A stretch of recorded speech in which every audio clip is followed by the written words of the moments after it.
The headlines: End bad governance, 1 million man protest begins in Abuja. 19 bodies recovered from Bayelsa boat mishap. Ex-Reps member Onyemechi regains freedom from kidnappers' den. And on the international scene, no survivors as plane with 62 aboard crashes in Brazil. Hello and welcome to News Update on Trust TV. I am Sumaya Abubakar. And now the details. The #End Bad Governance protesters have commenced a 1 million man protest in the Federal Capital Territory, Abuja.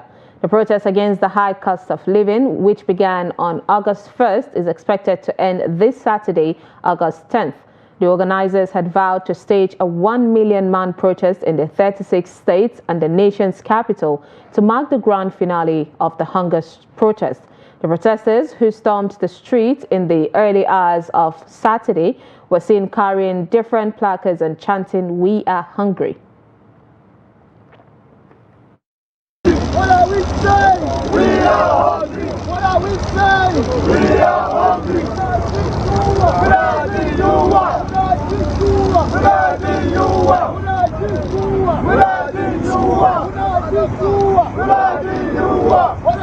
saying? We are hungry. What are we saying? The Kaduna state government has banned processions not verified and cleared in security agencies henceforth.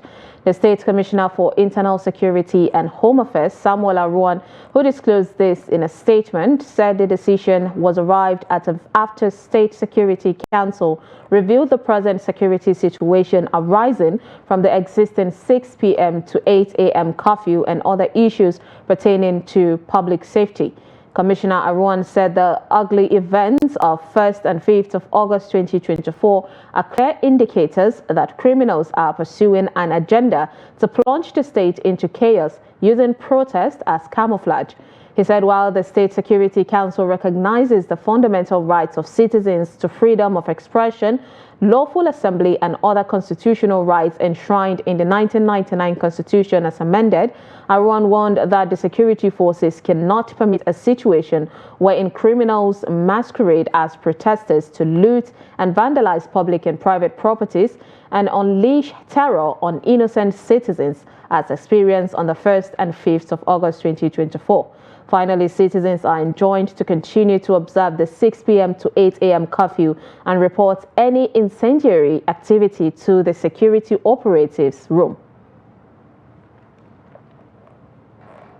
Despite the call for the suspension of planned national prayer that was billed to begin this Saturday, the special prayer session still took place at the Isiaku Rabiu Mosque at Goranduze area of Dala local government area of Kano.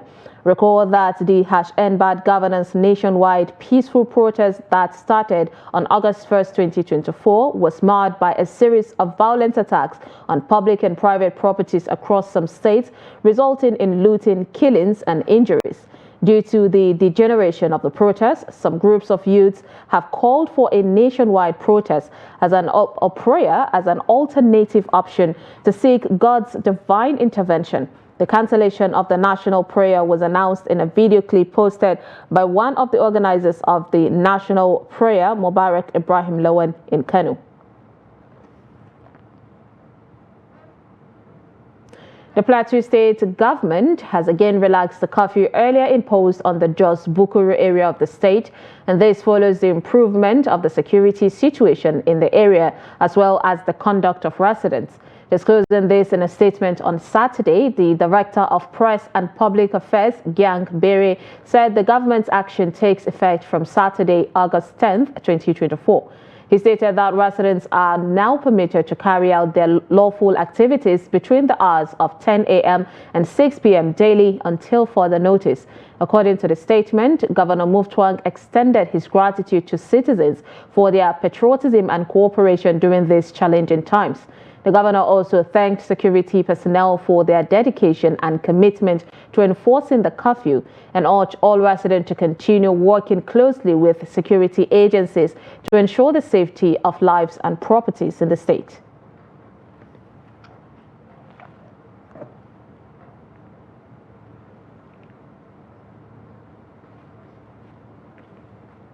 Our reporter Sagir Ibrahim, who is at the Moshood Abiola Stadium in the nation's capital, of course, live Abuja, is joining us live to give an update on the situation. Good afternoon, Sagir. Sagir, are you with us? All right, I think we would have to come back to that situation. But then moving on, the Nigerian police force has clarified that it did not raid the Secretariat of the Nigerian Labour Congress, the NLC. In a Friday statement by the force spokesperson, Muyiwa Adejobi, the NPF said a suspected criminal was targeted and traced to a shop in the Central Business District of Abuja, which coincidentally was the NLC building. According to him, the raid had nothing to do with the NLC, its secretariat, staff, or leadership. The police enlisted the cooperation and support of the NLC leadership in the investigation, which it said is vital to safeguarding the nation. It added that the high-profile nature of the suspect poses a significant security threat to Nigeria and other African nations, making the investigation crucial for the safety of all involved, including the NLC. 19 bodies have been recovered from Ezetuwan River in southern Ijaw local government area of Bayelsa State after Wednesday's cargo boat accident that claimed no fewer than 20 lives. The ill-fated boat conveying traders, mostly women, and their merchandise was said to have left Ekeni community before the engine caught fire at Ezetuwan community on the Atlantic fringe while sailing to Swali in Yenagwa, the Bayelsa State capital. At the time of filing this report, 19 bodies of the victims were said to have been recovered by local divers and men of the Marine Division of the Nigerian Police, who are on search and rescue operations. 16 of the corpses, it was learned, were conveyed to the state capital and deposited at the morgue of the Federal Medical Center Yanagwa on Friday night, while the other 3 are expected on Saturday. The Delta State Police Command has confirmed the release of the former State Commissioner for Technical Education, Joanne Oyemechi, by her abductors. The State Police Public Relations Officer, SP Bright Dafe, on Saturday morning confirmed that Oyemechi, who was kidnapped on July 30th from her church premises along DBS Road in Asaba, regained her freedom late Friday night. Although the details surrounding her release remain unclear, it has been confirmed that she has safely returned to the state capital. Recall that the kidnappers had initially demanded a ransom of 1 billion naira, but it remains unknown whether any money was paid for her release. Sources said the abductors had established contact with her family and demanded a ransom of 1 billion naira as condition for her release, but her family, however, appealed for a lesser amount of 300 million naira to 500 million naira. The source disclosed that a ransom was allegedly paid before her release, but declined to mention the specific amount paid to her abductors before she was freed.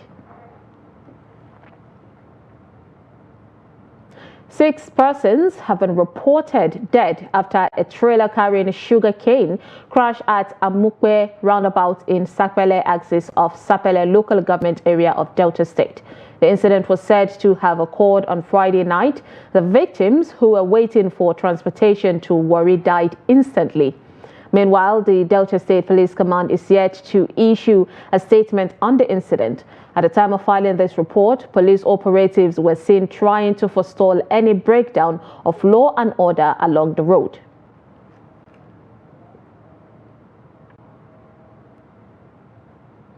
Two people have been reportedly killed while one other sustained severe machete cuts when area boys from Korokpa and Anguan Dokoko Chanchaga area of Mina in Niger State clashed. Residents said the incident, which happened on Friday afternoon, was a second in less than 1 month, during which shops were attacked and valuables were stolen. A resident of Korokpa, Bala Abu, said the Chanchaga boys crossed the river to retaliate the alleged killing of their member at a mining site in the area. A woman who preferred anonymity said she saw a corpse and an injured person being conveyed to IBB Specialist Hospital after the clash. She also reported seeing police personnel in their numbers moving into the area to rescue and restore normalcy. Koropa, a suburb of the Minna on the Suleja Expressway, is one of the areas in Minna, Niger State capital, with decades of history of illegal mining and drug abuse. Residents of Bauchi are lamenting the sudden reappearance of fuel queues in some filling stations within the state capital. They said the only solution to immediate problems of Nigeria is for government to make petroleum products available. In a chat with Trust TV, residents of Bauchi said fuel subsidy is a scam and call on government to ensure transparency in the oil and gas sector. They believe the artificial fuel scarcity regularly make already difficult situation unbearable. They added that Nigerians are fed up with empty promises by their leaders at all levels, especially on something that has direct impact on the general public. No right-thinking person will allow this, truck to move around because of the situation in the country. Because you are not sure. If you allow your truck to move around, you are not sure what will happen to your truck. So that may even affect the supply chain. But actually, there are fuel in most of the filling stations because of the situation. That's why they are afraid to open the filling station and sell. My appeal to the federal government that they say that they give palliative, they give anything, they give subsidy, but all this thing it depends on the petrol or on the fuel increment. Because if they reduce it, if they bring it back to the normal station, the normal position, then everything will go smoothly, inshallah ta'ala. Now moving on to more stories. The prices of foodstuffs, particularly perishable food items like tomatoes and pepper, have seen a significant decline in the Nigerian markets.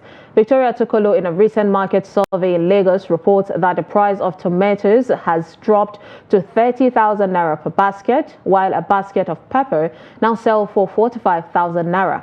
The report as presented from our studio. Take a look. A visit to Agege and other markets around the local government area shows that the prices of tomatoes and pepper dropped significantly from about 150,000 naira to 130,000 naira per basket about 3 weeks ago to 45,000 naira and 30,000 naira per bag respectively. This represents a significant price reduction of over 50%. The prices decline is attributed to the perishable nature of the goods. Everything don't cost now.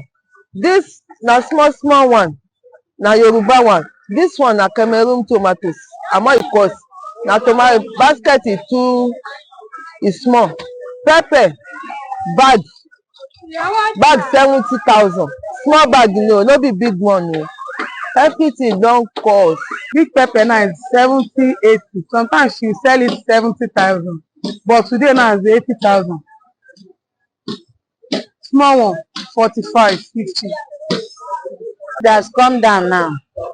Basket now is 30,000. Before it's 70, 80. Now it's 30,000. Tomatoes. Pepper bag now is 25,000 now. Before we are selling it 60, 70, 80. Now it's 30,000. So we thank God that it's really coming down. It's not down. It's really coming down than before. It's even more better than before. Traders caution that the current price reduction is only a temporary reprieve. They further emphasize the need for the government to address the underlying factors driving food inflation in order to ensure sustainable food security in the country. Now back to the protest, nationwide hunger protest. Our reporter Sagar Ibrahim, who is at the Moshood Abiola Stadium, is joining us live to give an update on the situation. Good afternoon, Sagar. Yes, good afternoon indeed, Sumaya. Yeah. So what can you tell us about the momentum of the march and the security situation around it? Well, talking about march, there's no march here at the Moshood Abiola National Stadium. It's been pockets of demonstrators and activists numbering more than 5. They are currently standing behind me, with some of them sitting as well. They voiced their, grievances with regards to the situation of the country and also the government's response to the issues as well. They also mentioned that although that there's not been so many Nigerians who had come out today, being the 10th day, with expectation that today is supposed to be, the day for the 1 million man march. However, their spirits remain unbroken. And they feel that the demonstration across the country from the 1st of August to the 10th of August has gotten some form of momentum in terms of government response, to some of the plight of Nigerians. So what are the security agencies around doing, their reactions to at least the few people that came out to protest? Well, the security agents around here include the Nigerian police as well as men of the Nigerian army as well as the National Security and Civil Defense Corps, the NSCDC. So they've been going about their regular activities, welcoming visitors in and out of the stadium. They've not really stopped anybody from accessing the facility. In fact, I had cause to interact with a few of them and they've been quite friendly. As a matter of fact. So it's not tense. However, at some point during the day, there was sort of a show of force with, a joint security movement of the Nigerian police, the army, as well as the civil defense vans, all together moving in a convoy in and around, the stadium facility. But by and large, the atmosphere has been calm. There's been no back and forth or disagreement between the demonstrators and the security agencies.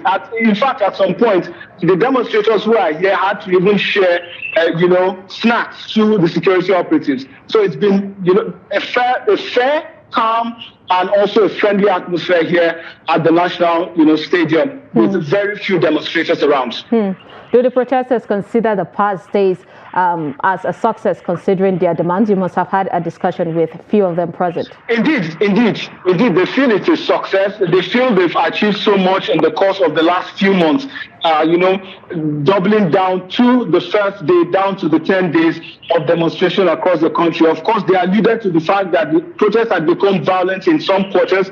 But then again, those were the results of protests such as this taking certain dimensions that might, be unexpected. But by and large, they are happy with the responses that they've gotten from, governments. They feel that the government has sat up in the course of the last few days, to the sensitivities, the sensibilities, and the frustrations of Nigerians within the different parts of the state in Nigeria about the condition of the nation and the state of the economy. All right. Thank you so much, Sagir. We'll reach out subsequently. Now, please stay safe. Definitely. All right, moving on from that, Machia serves as a meeting place where peer groups come together to share a meal and discuss issues of the day. This long-standing tradition is commonly practiced among the Northern Hausa Fulani community, fostering strong relationships and mutual support. It provides an opportunity for individuals to enjoy a meal even when they are unable to cook at home, serving as a means to alleviate hardships and hunger at the grassroots level. Trust TV Sagir or Hassan Koli, beg your pardon, recently visited one of these gathering spots in Gombe and prepared the following report. For more than 7 decades, this place had been served as machia among the neighborhood of Herwagana, Gombe. People, mostly elderly, are gathering on a daily basis to take breakfast and reconvene in the evening for dinner. For Babayo Modo, a 55-year-old community leader, Machia tradition has been one of the most significant ancient cultures among the Muslim community. This tradition is indeed among the Muslim virtues of peace and tolerance, which later became part of Hausa Fulani culture to emulate Prophet Muhammad's lifestyle. The most significant part of this tradition is that you help people to eat food. Whenever you come out to Machia with your food, you will eat together with your neighbors, which helps bond a good relationship. Besides, some strangers are also invited to eat together with the needy, whom they could not afford to cook anything at home. It is a beauty of the traditions. Machia is indeed a good tradition. We grew up seeing our parents practicing it here in Herwagana, and we continue with their legacy of eating together with our neighbors in the same place they used to. Our cycle has 8 to 10 people, and we are on daily basis gathered here for breakfast, lunch, and dinner. We always ensure we look over or at times wait for everyone to show up before we eat. which showed that we love and cherish each other. And even with that, the goal of tradition of spreading love among neighbors and strangers is achieved.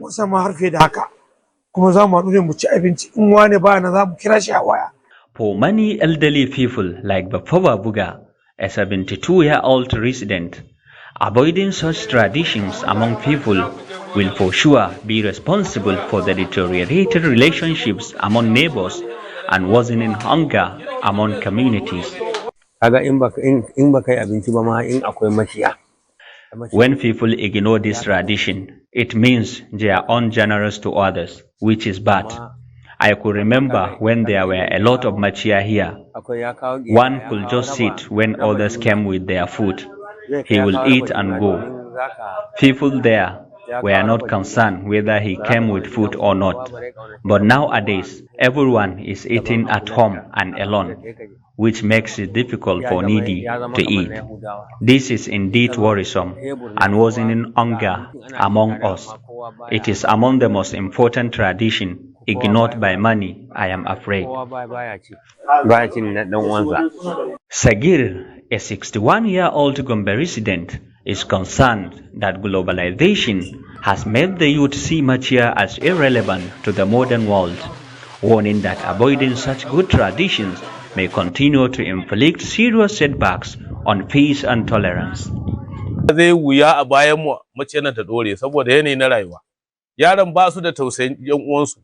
It is worrisome that our youths have no interest in practicing machia tradition like we did.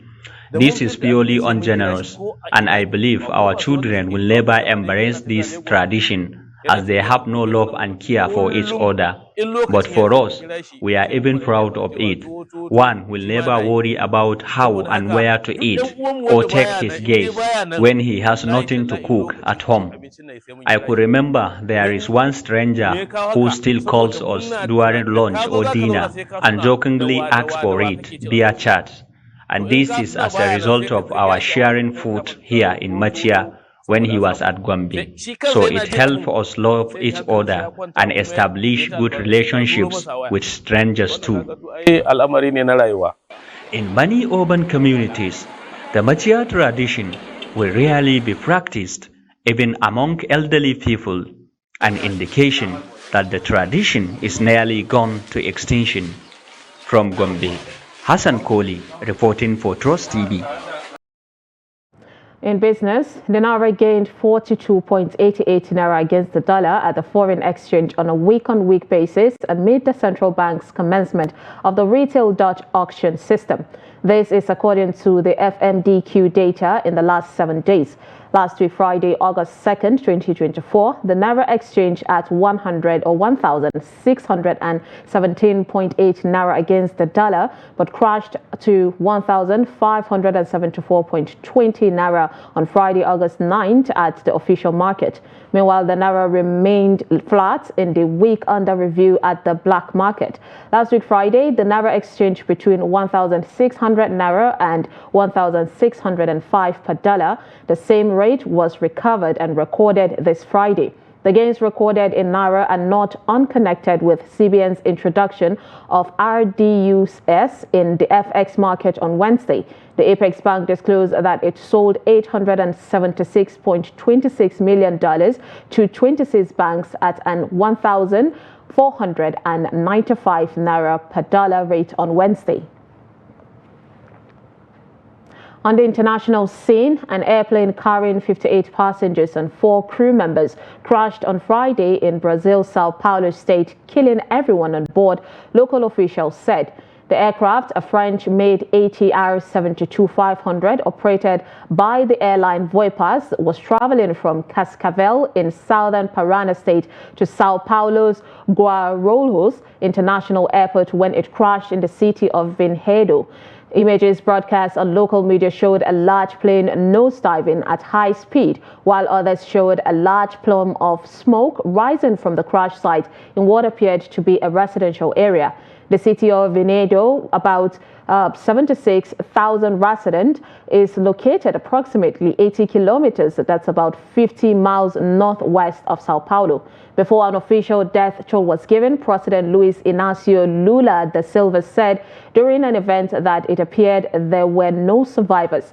In the meantime, President Luis Inacio Lula da Silva declared 3 days of mourning. Voipa said it was cooperating with authorities to determine the causes of the accident while giving full assistance to families of the victims on flight 2283.